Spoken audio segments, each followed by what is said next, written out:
students? Yes, ma'am. Okay.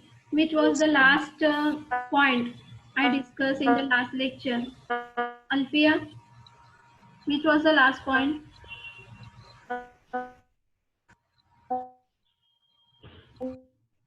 Which was the last point? Can you tell me, Aliza?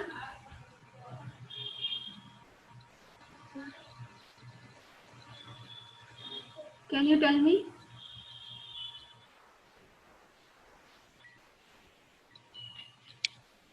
Will you please tell me which was the last point?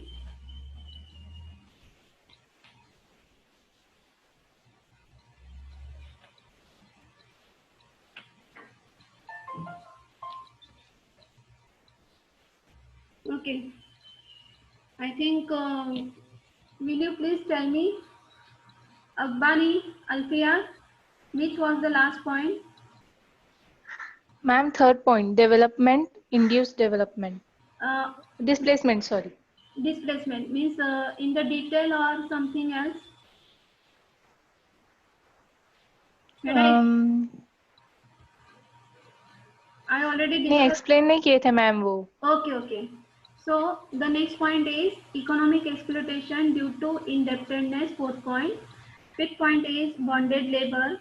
Sixth point is atrocities committed by Naxalite insurgents. Then seventh point is health and nutrition. Next point is education and crime against ST. Crime against ST.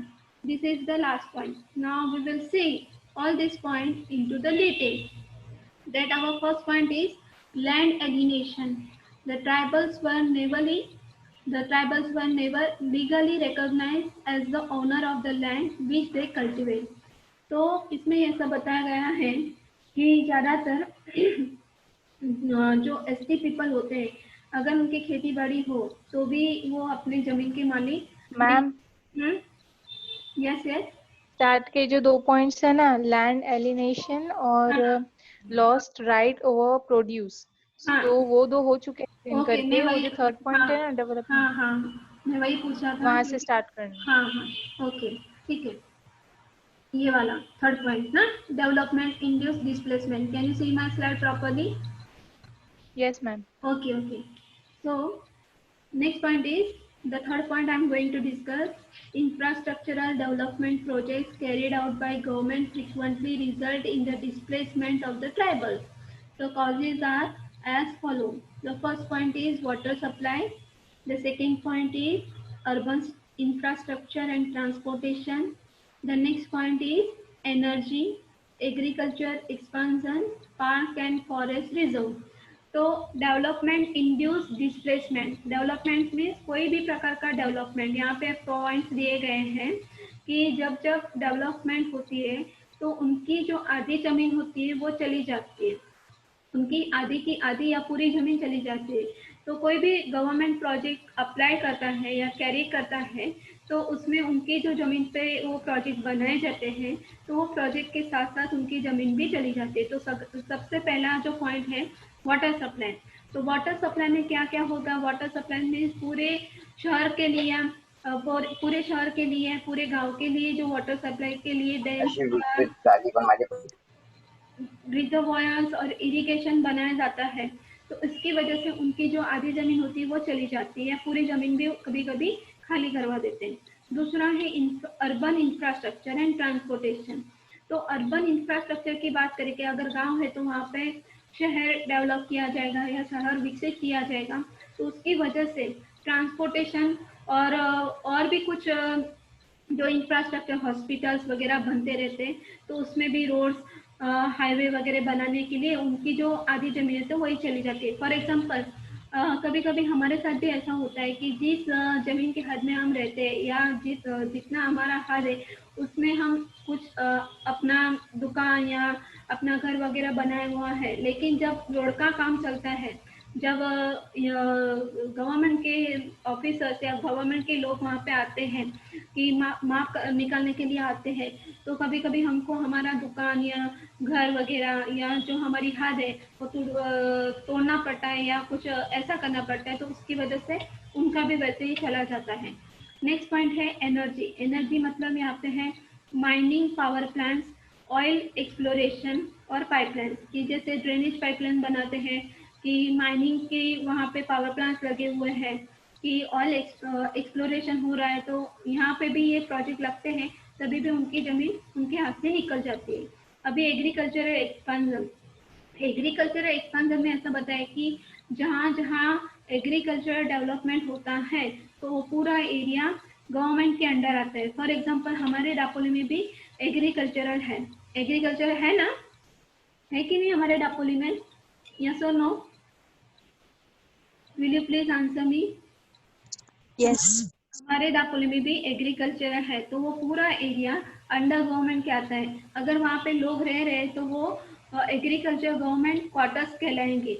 वो खुद का उनका घर नहीं होगा, वहाँ पे जो काम कर रहे हैं उनको ही वो घर अलॉट किया जाएगा, या दूसरों किसी को भी घर अलॉट किया नहीं जाएगा। तो इसी तरह से जब भी एग्रीकल्चर एक्सपांजन होता है या एग्रीकल्चर की बात होती है तो वो पूरा एरिया ये अंडर गवर्नमेंट के अंदर आता है। दूसरा है पार्क्स और फॉरेस्ट रिजर्व, कि जहाँ जहाँ पार्क और फॉरेस्ट एरिया है तो वो भी शायद गवर्नमेंट के अंडर आता है, तो इसकी वजह से उनके हाथ से जमीन निकल जाती है। तो do you understand all these points properly? Do you understand? Yes ma'am. Okay, we shall go ahead. Next point,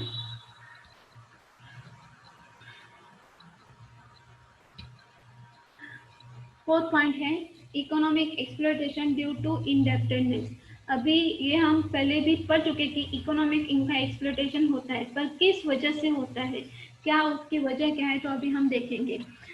तो उसमें दिखाया गया है, बताया गया है, poverty, land alienation, indebtedness and landless are working cyclical way, that indebtedness is the outcome of interaction between non-tribal and tribal people.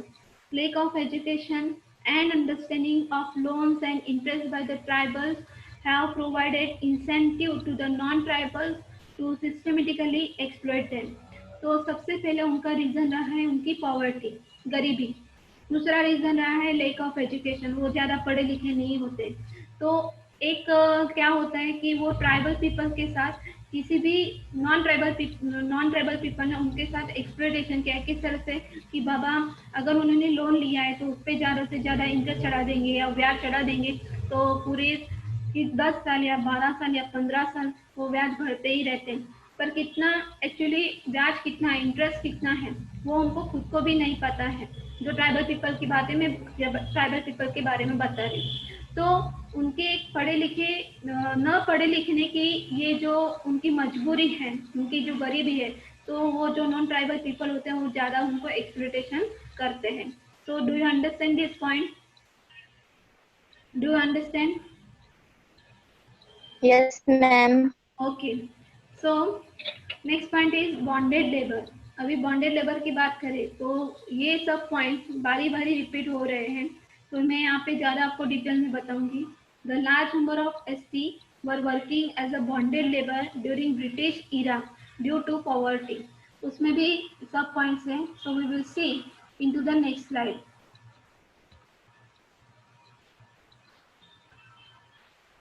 तो सबसे पहला पॉइंट है उसमें वर्कर की तरह कहाँ काम करते हैं, तो एग्रीकल्चरल सेक्टर। दूसरा है brick links, then stone quarries, crushers and miners, and next point है पावर लूम्स एंड हैंडलूम्स। तो बॉन्डेड लेबर की तरह वो कहाँ पे भी काम कर सकते हैं, तो यहाँ पे 4 पॉइंट्स बताए गए हैं। फर्स्ट है एग्रीकल्चरल सेक्टर, तो जहाँ पे इंसान की जरूरत ज़्यादा पड़ती है, क्योंकि हमारी कंपैरिजन जब हम अमेरिका से करते हैं तो हमारे पास उतना डेवलपमेंट या उतने इक्विपमेंट नहीं है कि बाबा एग्रीकल्चर में वो ही एक मशीन ला दिया और सब बाकी इंसानों को निकाल दिया, ऐसा नहीं है। यहाँ पे ज़्यादा से ज़्यादा इंसानों की ज़रूरत पड़ती है, तो एग्रीकल्चर सेक्टर में वो बॉन्डेड लेबर की तरह हमें काम करते हुए दिखाई देते हैं। देन ब्रिक लिंक्स, कि जहाँ घर बनाने में जहाँ पे ब्रिक्स का इस्तेमाल किया जाता है, ईंट वगैरह बनाया जाता है, तो वहाँ पे भी मजदूर की तरह हमें काम करते हुए दिखाई देते हैं। Then stone quarries, crushers and miners, कि फॉर एग्जांपल स्टोन क्वेरीज में मतलब जहाँ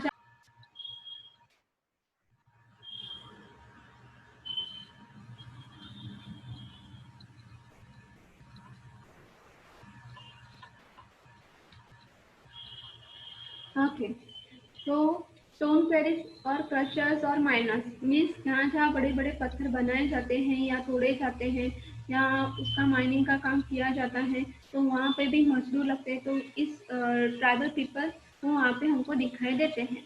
next point is power looms and handlooms.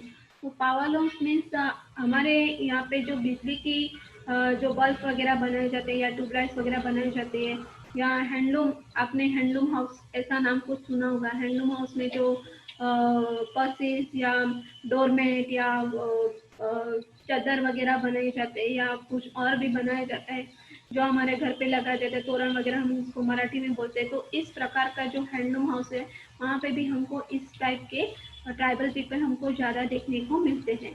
तो do you understand this point all of you? Do you understand this point, all of you? Yes or no? Yes, ma'am. Yes, ma'am. Okay. So, which was the last point? Means अभी जो मैंने आपको बताया कि मैंने अभी आपको बताया कि इकोनॉमिक एक्सप्लोटेशन में क्या होता है। आप मुझे फिर से दोहराएंगे जरा। मैंने आपको अभी एक पॉइंट आपको एक्सप्लेन किया था, तो मुझे बताएंगे इकोनॉमिक एक्सप्लोटेशन में क्या होता है।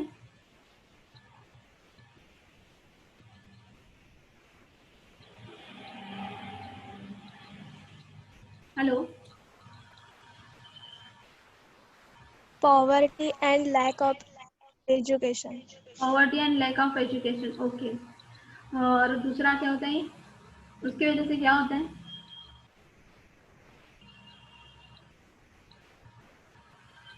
उसकी वजह से क्या होता है?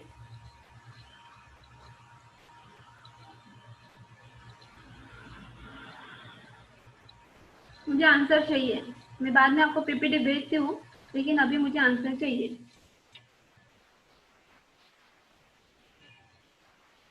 अभी मैंने ये पॉइंट एक्सप्लेन किया था, तो उसका मतलब क्या हुआ?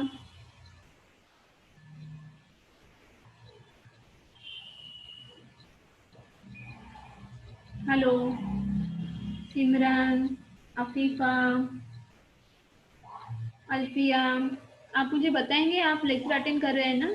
आप मुझे बताएंगे उसका मतलब क्या हुआ? त्यांचा फायदा Lack of बताइए जरा।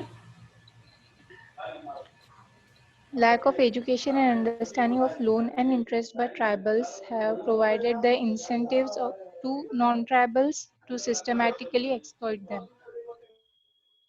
आपने पढ़ा, लेकिन उसका मतलब क्या हुआ? एक्सप्लेन कैसे करेंगे?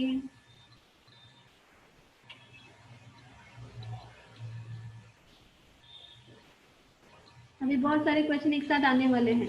बहुत सारे क्वेश्चन आने वाले, इस पीपीटी में ज़्यादा है। पहले पीपीटी में 2 क्वेश्चन थे, अभी इसमें बहुत ज़्यादा है और उसमें एक्सप्लेनेशन भी ज़्यादा है। उसमें भी था, इसमें भी है। ओके, तो डेवलपमेंट और इन डिस्प्लेसमेंट में आपने क्या देखा? सुचिश्री बताएंगे जरा आप? सुचिश्री बताएंगे? तीसरा पॉइंट हमने डेवलपमेंट इंड्यूस डिस्प्लेसमेंट, उसमें हमने क्या पढ़ा? मैंने क्या एक्सप्लेन किया? water supply, yes urban infrastructure, yes. transportation. Urban infrastructure में ट्रांसपोर्टेशन और रोड्स वगैरह आ जाता है। Okay, very good. नेक्स्ट, उसमें क्या हो क्या उसमें क्या बताया? Energy, agriculture, Energy, yes, agriculture expansion और Parks and forests. Reserve, reserves. ऐसा बताया। ओके, अभी आप क्या करेंगे? मैं आपको एक पॉइंट आपको जल्दी से मैं बता दूं कि अभी नेक्स्ट लेक्चर में, कल के लेक्चर में आप जब भी ज्वाइन करेंगे तो आपके पास चैट बॉक्स रहता है कि नहीं? आपके मोबाइल पर चैट बॉक्स दिखाई देता है ना? जब स्क्रीन शेयर होती है वहाँ पे चैट बॉक्स दिखाई देता है, तो वहीं से ही आप अपना नंबर डालेंगे अटेंडेंस के लिए। जब भी आप ज्वाइन होंगे तभी आप अपना रोल नंबर वहाँ पे चैट बॉक्स में डालेंगे. Do understand all of you? Do understand? Yes, ma'am. Okay. जो बाकी के लेक्चर में होता है वहीं पे चैट बॉक्स में आप अपना रोल नंबर वहीं पे डालेंगे. सो अटेंडेंस लेने में कोई दिक्कत नहीं होने वाली. Okay. So we will see the next point. 6 point. Atrocities committed by Naxalite insurgency. Naxalite उसका मतलब होता है नक्सलवादी. नक्सलाइट मीन्स उसका मतलब होता है नक्सलवादी. The Naxalite Maoist movement began in the name of protecting tribals from exploitation by the traders. The Naxal movement is responsible for the following reasons. अभी आपको पता चला कि नक्सलवादी ये नक्सलवादी जो मूवमेंट थे या ये कब स्टार्ट हुए. तो ज़्यादा से ज़्यादा ट्राइबल पीपल को एक्सप्लोइटेशन होता था. कौन करता था? तो जो वहाँ के जो गांव में रहते वो ट्रेडर्स उनके साथ उनके साथ एक्सप्लोइटेशन करते थे. तो इसकी वजह से नक्सलाइट मॉइस्ट मूवमेंट स्टार्ट हुआ था. तो सबसे पहले पॉइंट तो उसकी रीजंस है attracting and burning houses of the tribals on the suspicion that they are police informers. तो ट्रेडर्स को ऐसा लगता था कि वो अटैक करते थे. तो उनके घर पे अटैक करते थे. वो ट्रेडर्स वगैरह होते थे, उनके कुछ चुने हुए आदमी वो रखते थे और उनको ऐसा ऑर्डर करते हैं कि अभी ये ट्राइबल पीपल है तो पुलिस इन्फॉर्मर्स है, अगर हम कुछ गलत कर रहे हैं तो वो सब कुछ पुलिस को जाके बता देंगे. तो इसकी वजह से उनके घर पे अटैक किया जाता था या उनके घर जलाए जाते थे. ऐसा वगैरह उनके साथ होता था. देन किलिंग पुलिस सिंपथाइजर्स, कि अभी वो सब पुलिस के साथ जुड़े हुए हैं. अगर किसी पुलिस का उस पर ज़्यादा भरोसा है तो वो उसको पुलिस सिंपथाइजर बताया जाता है. तो वो भी उनको मार डालते थे. लूटिंग ट्राइबल हाउस होल्ड, ये पहले पॉइंट आ गया कि लूटिंग ट्राइबल हाउस. अगर उनके घर में कुछ भी बचा हुआ है, थोड़ा बहुत भी सामान है, तो उनका घर लूट लेना, उनको घर में से निकाल देना या चोरी कर देना, ऐसा वगैरह उनकी जीवन जरूरियात की जो चीज़ें हैं वो उनसे छीन लिया जाता है. तो नेक्स्ट पॉइंट है not allowing development projects such as roads, hospitals, school buildings to be completed. अगर वहाँ पे भी कोई हॉस्पिटल, रोड्स या कुछ भी बिल्डिंग वगैरह बन रही है तो ये जो नॉन ट्राइबल पीपल है या ट्रेडर्स वगैरह थे तो वो कंप्लीट नहीं होने देते थे, क्योंकि उनको ऐसा लगता था कि पुलिस के ज़्यादा करीब हो गए. अगर पुलिस के ज़्यादा करीब हो गए, अगर हम कुछ गलत काम कर रहे हैं तो पुलिस को इन्फॉर्म कर देंगे और इसकी वजह से पुलिस को इन्फॉर्म करने देने की वजह से वो उनको मार डालते थे या मेंटली हैरेसमेंट करते थे या फिजिकली हैरेसमेंट करते थे. ये बाकी के सब पॉइंट्स हमें अभी देखें. तो do you understand? Do you understand? Naxalite movement, naxalite movement why began? Do you understand? All of you? Yes, ma'am. Okay. Yes, ma'am. So the next point is 7th one. Health and nutrition. In many parts of India, tribal populations suffer from chronic infection, waterborne disease, and deficiency disease. Malnutrition is the common factor in ST people. तो यहाँ पे ऐसा बताया गया है कि हमारे India में जितना भी ट्राइबल पॉपुलेशन है वो ज़्यादा से ज़्यादा पीड़ित क्यों है. पीड़ित मीन्स हेल्थ के बारे में उनकी कंपैरिजन की जाए, हमसे हमारी हेल्थ की कंपैरिजन उनके साथ की जाए तो वो ज़्यादा से ज़्यादा हमें इन्फेक्शियस उनको कुछ बहुत बड़ा बीमारी लगा हुआ होगा तो उसके रीज़न है.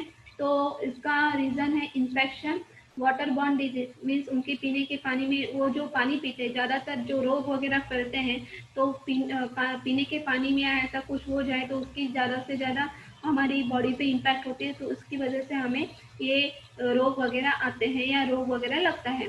तो डेफिशिएंसी डिजीज कि अगर उनको कोई बीमारी भी लग गई है तो ज़्यादा से ज़्यादा वो रिकवरी लगने में या रिकवरी आने में थोड़ा सा उनके ज़्यादा टाइम लगता है. For example when we talk about that slum area, okay, when we talk about the slum area, even though we can't go there because कि हमें उतनी गंदगी या वहाँ पे रहने की या जाने की आदत नहीं है. तो स्लम एरिया की बात करें तो वहाँ पे जो पानी वगैरह आता है, वहाँ पे जो लोग जिस तरह से छोटे छोटे घर में रहते हैं या पूरा गंदा है फिर भी वहाँ पे खाना पका रहे हैं, या ऐसा कुछ पिक्चर में या मूवी में हम कभी कभी देखते हैं या हमारे आजू बाजू में भी देखते हैं, तो ऐसे लोगों को डिजीज ज़्यादा रहता है। एक तो उनके पास होता है पैसा कम होता है, अगर कोई डिजीज हो भी गया तो उनके पास इतना डॉक्टर के पास जाने के लिए भी उनके पास इतना पैसा नहीं होता है, पर्याप्त नहीं होता है, तो उसकी वजह से वो नहीं जा पाते। वो उनकी मेंटालिटी थोड़ी सी तैयार हो चुकी है, अगर मैं मर रहा हूँ तो कुछ भी फर्क पड़ने वाला नहीं है, मुझे कुछ भी होने वाला नहीं है, अगर जो कुछ भी होगा वो देखा जाएगा। So do you understand this point properly? Do you understand? Do you understand this point properly? Simran, do you understand? Yes, ma'am. Okay. Yes, ma'am. Next point is उसमें ही ज़्यादा पॉइंट दिया है, तो ST women have higher percentage with less than BMI. BMI मतलब body mass index, तो उसमें ज़्यादा से ज़्यादा उनका वो परसेंटेज रहता है, वो ज़्यादा से ज़्यादा रहता है, क्योंकि जिस तरह से हमको सबको पता है, आप साइंस के स्टूडेंट आपको ज़्यादा पता होगा कि हमारा जो हमारा स्ट्रक्चर है मेल और फीमेल का, तो हमारा जो स्ट्रक्चर है वो अलग है कि हम जितना काम कर सकते हैं, तो मेल कंपैरिजन में हम जितना काम कर सकते हैं उतना कम लेडीज के बारे में या वीमेन के बारे में बता जाए तो थोड़ा सा जो वर्किंग आवर्स है या फिर भी कुछ भी है, तो थोड़ा सा काम करने की कैपेसिटी हमारी कम है। फिर भी आजकल के रिसेंट टाइम में हम बात करें तो ज़्यादा से ज़्यादा लेडीज काम करते हैं, पर उसकी इम्पैक्ट उसकी बॉडी पे, उसके माइंड पे, सब जगह हमको दिखाई देती है। दूसरा है यहाँ पे माल न्यूट्रिशन इन द नास ST women 47% is higher and worsening than average. कि नेशनल एवरेज की बात करें तो माल न्यूट्रिशन हमें एसटी वीमेन में ज़्यादा दिखाई देते हैं। तो जनरली जब हम वीमेन की बात करें, लेडीज की बात करें, तो मोस्ट प्रोबेबली हम इतने काम में उलझे हुए रहते हैं कि हमें अपने पास या हमको खुद को देखने का टाइम नहीं मिलता। तो जिस तरह से हमें फॉर एग्जांपल हाँ बीमार हो गए तो दवाई टाइम पे लेंगे, फिर भी कभी कभी हम भूल जाते हैं कि हाँ दवाई लेना है या वगैरह कुछ लेना है। खाने पीने का ध्यान रखना है, हमारा खुद का खाने पीने का, कि आफ्टर 30 जो कैल्शियम और बोन्स के जो प्रॉब्लम स्टार्ट होते हैं, तो वहाँ पे भी किस तरह का खाना हमें खाना चाहिए नहीं खाना चाहिए, तो वो नेशनल एवरेज में थोड़ा कम दिखाई देता है, लेकिन जो एसटी वीमेन है उसमें ज़्यादा दिखाई देता है। Then next point is more than 75% ST children have anemia। कि यहाँ पे जो चिल्ड्रन होते हैं उनके, तो उनमें 75% चिल्ड्रन को एनीमिया की बीमारी हमको दिखाई देती है। Then next point is more than 50% ST children are underweight and stunted। Means जो 50% जो चिल्ड्रन होते हैं वो उनका जो हाइट या वेट या पूरा बॉडी का बात करें तो नेशनल एवरेज के कंपैरिजन में उनका कम रहता है, क्योंकि उनको पूरे सा खाना नहीं मिलता। अगर आपने कभी कभी कोई न्यूज़ में कभी या कभी कोई मूवी में या कोई आर्टिकल्स आपने पढ़ा होगा तो आपको पता चलेगा कि उनको जिस तरह का खाना मिलता है तो वो सही में उनके लिए पर्याप्त है क्या, पूरे दिन के लिए पर्याप्त है क्या। The next point is 69.1% ST household had no toilet facility than national average। तो ज़्यादातर we have toilet facility at our home, all of us, general में बात करें तो, पर उनके साथ कभी कभी ऐसा होता है कि कॉमन टॉयलेट बाथरूम होते हैं वहाँ पे उनको जाना पड़ता है, कभी कभी होता ही नहीं है तो खुले में जाके शौच वगैरह करते हैं, तो इसकी वजह से वो बीमारियाँ ज़्यादा फैलती है और उसकी इम्पैक्ट उन पर ज़्यादा दिखाई देती है। So next point is IMR in ST is higher 62.1% than national average। तो जो IMR होता है वो भी उनमें ज़्यादा दिखाई देता है। So do you understand all this point properly? Do you understand all this point Yes, properly? ma'am. Okay. Next point is education. अभी एजुकेशन की बात करें तो ज़्यादातर जनरली बोला जाए तो एजुकेशन हमको मिलता है, हम जनरल नेशनल एवरेज की बात करें तो हमको सब फैसिलिटी मिलती है। मोबाइल दिया जाता है, बुक्स दिया जाता है, बैग दिया जाता है, कुछ भी जो चाहिए वो दिया जाता है, लैपटॉप भी दिया जाता है, लेकिन सच्ची में हम पढ़ाई करते हैं क्या? ये हमारे लिए क्वेश्चन मार्क है। आजकल के बच्चे को जितना ज़्यादा फैसिलिटी दिया जाता है वो उसके लिए पर्याप्त है, लेकिन उसका वो सही तरह से इस्तेमाल करते हैं क्या? ये एक बहुत ही बड़ा क्वेश्चन है। तो यहाँ पे हम देखेंगे हमारे कंपैरिजन में और उनकी कंपैरिजन में, उनकी जब कंपैरिजन करते हैं तो उनको क्या क्या फैसिलिटी मिलती है। The higher percentage of ST children, 24.8% remain out of the school than national average. तो यहाँ पे जो ST ट्राइबल के ST चिल्ड्रन हैं तो 24.8% जो चिल्ड्रन है ज़्यादातर स्कूल में जाते ही नहीं हैं। तो आपको वो बच्चे कहाँ पे दिखाई देंगे या please don't scribble on the screen, please. Those who are doing this kind of their activities, please stop yourself. It is seen here properly. If you don't attend the lecture properly, then there will be some steps will be taken for you. In the last time I also told you, don't scribble. This is most important for you because these are the notes and you are going to read the same way because you don't have the notebook or book or something else to read it. So these are your own notes and don't scribble it. खराब मत कीजिए please. तो हमें यहाँ पे ज़्यादातर जो बच्चे होते हैं वो आउट ऑफ स्कूल दिखाई देते हैं। वो हमें कहाँ पे दिखाई देंगे? तो हमें ज़्यादातर बॉन्डेड लेबर की तरह काम करते हुए दिखाई देंगे। There are many reason for low level of education. उनमें एजुकेशन क्या किस लिए कम है और उसकी वजह क्या है वो पॉइंट्स अभी हम देखेंगे। Formal education is not considered necessary to discharge the obligation. Formal education जितना फॉर एग्जांपल प्राथमिक हम बोलते हैं, प्राथमिक जो हम बोलते हैं अध्यापन, तो उनके लिए उतना कंसिडर नहीं किया जाता। कभी कभी आपने देखा भी होगा कि गांव में या स्कूल है या वगैरह छोटी मोटी स्कूल है तो स्कूल भी ठीक नहीं है तो पेड़ के नीचे वहाँ पे एजुकेशन लिया जाता है। फॉर्मल एजुकेशन उनके लिए ठीक नहीं कंसिडर किया जाता है। दूसरा है superstitions and myths play important role in rejecting education. तो यहाँ पे अगर वो बीमार भी है, फॉर एग्जांपल मैंने दूसरा एक पॉइंट बता रही हूँ उससे रिलेटेड, सुपरस्टिशन और मिस से रिलेटेड मैं आपको एक दूसरा पॉइंट बता रही हूँ कि अगर वो बीमार भी है तो वो डॉक्टर के पास जाना पसंद नहीं करेंगे, लेकिन जो तांत्रिक वगैरह रहते हैं उनके पास ज़्यादा पसंद करेंगे क्योंकि उनकी जो मेंटालिटी है, उनकी जो सोच है वो वहीं से जुड़ी हुई होती है। फॉर एग्जाम्पल यहाँ पे भी सुपरस्टिशन और myths play in important role. तो यहाँ पे भी जो उनके जो दिमाग में जो उन्होंने घर कर लिया है, सुपरस्टिशन ने घर कर लिया है, मिस ने घर कर लिया है, तो उनको वो पढ़ने नहीं देते हैं। दूसरा है most tribes live in abject poverty. It is not easy for them to send their children to the school. तो यहाँ पे मैं आपको एक एग्जांपल नोट करना चाहूँगी कि जो एक मराठी मूवी था डॉक्टर प्रकाश बाबा आमटे, उसमें ये नक्सलवादी और ये जो ट्राइबल पीपल हैं या उनका एक कुछ पिक्चराइजेशन हुआ था, उसमें ऐसा बताया गया था कि उनकी ये जो अभी हम पॉइंट्स पढ़ रहे हैं तो उससे वो रिलेटेड है कि उनकी सुपरस्टिशन और मिथ की जो पावर इतनी पावरफुल होती है ना कि उनको रियलिटी क्या वो दिखाई नहीं देती है। अगर फॉर एग्जांपल कोई आदमी बीमार है या कुछ भी है तो उसको डॉक्टर के पास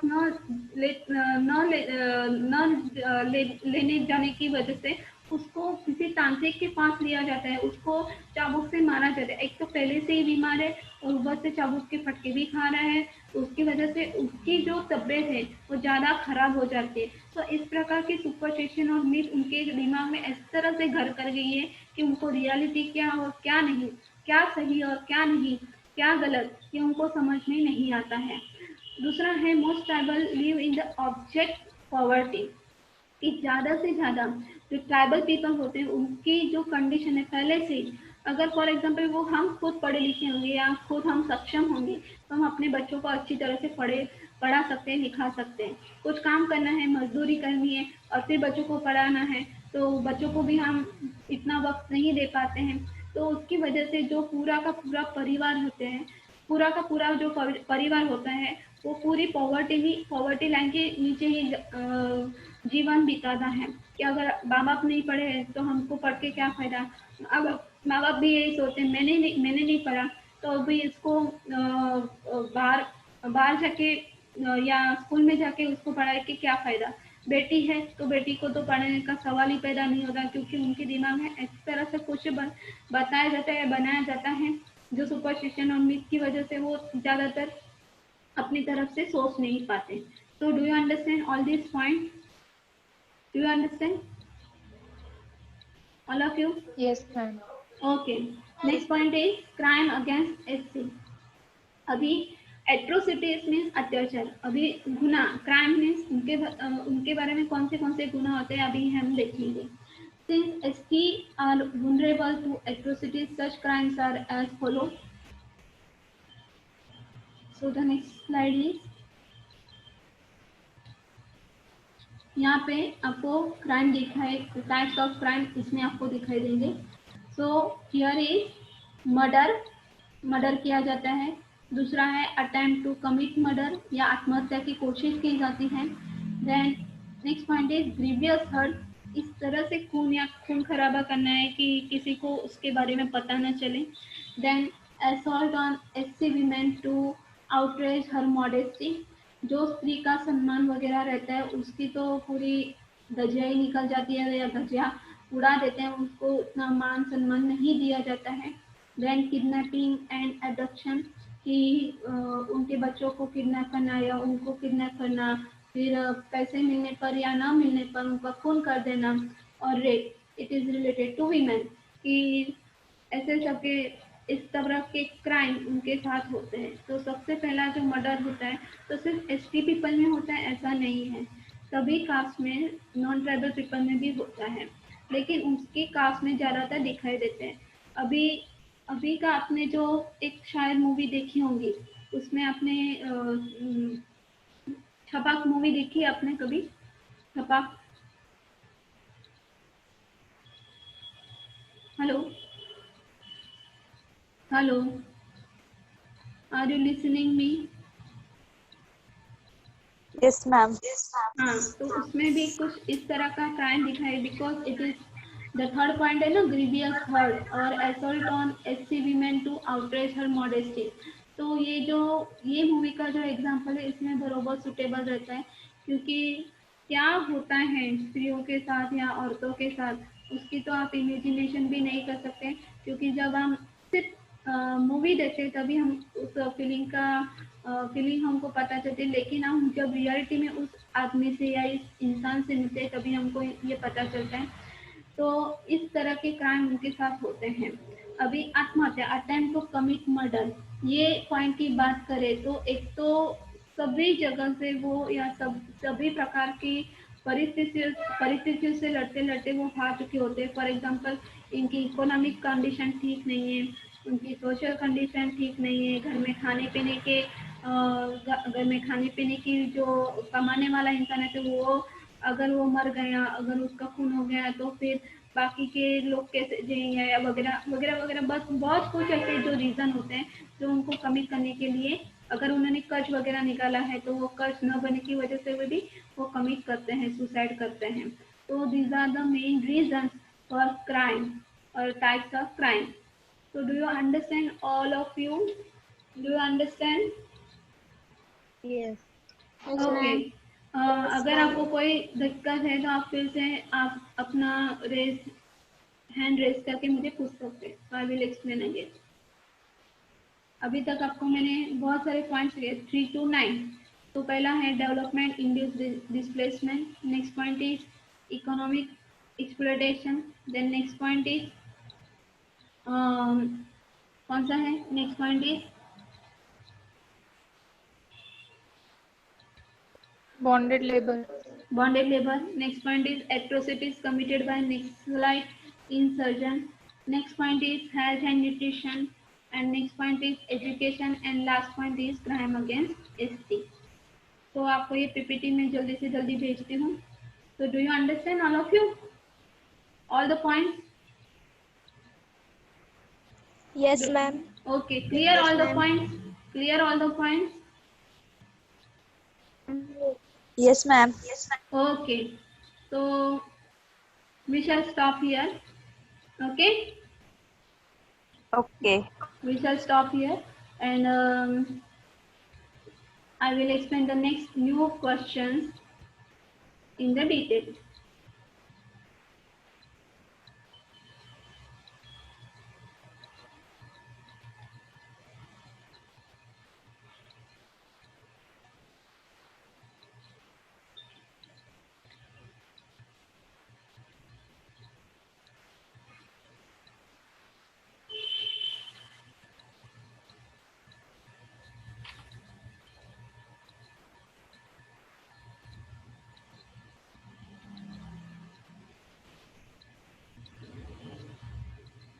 आपको कोई प्रॉब्लम है तो अभी आप अपना पूछ सकते हैं कि मैडम ये पॉइंट समझ में नहीं आया है।